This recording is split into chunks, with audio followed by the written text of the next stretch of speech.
Praise the lord. మీరందరూ క్షేమంగా ఉన్నారని దేవునికి వందనాలు చెల్లించుకుంటున్నాము. ఈ దినమందు పుట్టిన దినములు, వివాహ దినం జరుపుకున్న బిడ్డలను కూడా విశేషముగా దీవించాలని ప్రార్థన చేస్తున్నాము. దేవుడి దినమందు మనకిచ్చిన వాక్యము యోబు గ్రంథము 36వ అధ్యాయము 11వ వచనం చదువుకుందాం.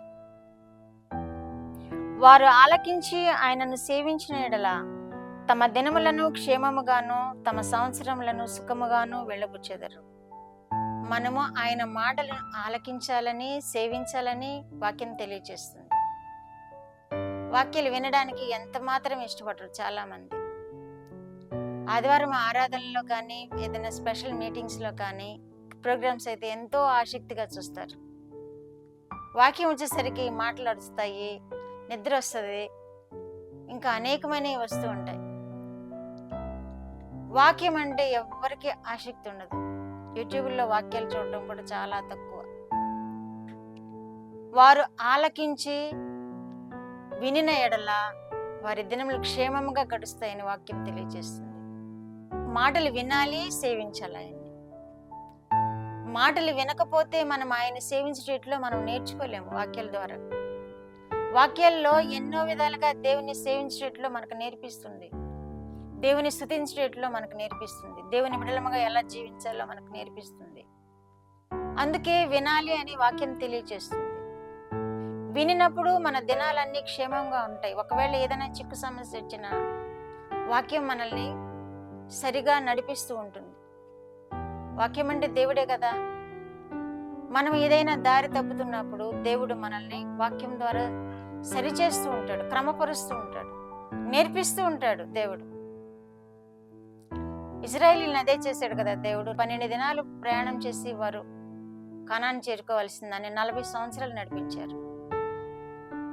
ఎందుకంటే వారిని క్రమపరచడానికి, దేవుని మహిమను చూడడానికి, దేవుని మాటలు వారు వినడానికి, దేవుని నేర్చుకోవడానికి, దేవుని గురించిన విషయాలు నేర్చుకోవడానికి. ఎందుకంటే వారందరూ క్రొత్త జనాంగం. దేవుడు అంటే, దేవుని కార్యాలంటే తెలియని జనాంగం. దేవుడు మనల్ని నేర్పిస్తూ ఉంటాడు, మనకి గైడ్ చేస్తూ ఉంటాడు. వాక్యాల ద్వారా, ప్రార్థనల ద్వారా, పాటల ద్వారా, దేవుని సేవకుల ద్వారా, మంచి మాటలు వినిపించడం ద్వారా, వాక్యాలు వినిపించడం ద్వారా మనల్ని మంచి మార్గంలో నడిపించడానికి దేవుడు ఇష్టపడుతూ ఉంటాడు. అవి మనం వినినప్పుడు మన దినాలు క్షేమంగా గడుస్తాయని చెప్తున్నాడు వాక్యం. మన దినాలు సుఖంగా ఉంటాయని చెప్తున్నాడు. ఆ సుఖము, క్షేమము ఏ విధంగా ఉంటుందంటే ఈ జీవిత కాలంలోనే కాదు, ఈ జీవిత అనంతరము కూడా ఉంటుంది. దేవుని మాటలు మనం విన్నప్పుడు, దేవుని మాటలను మనం విని ఆయనను సేవించినప్పుడు ఈ జీవిత అనంతరం కూడా మన ప్రాణములు సుఖంగా ఉంటాయి, మనం క్షేమంగా ఉంటాం, అగ్నిగుండాల్లో పడకుండా ఉంటాం, అగ్ని చేత కాల్చబడకుండా ఉంటాం.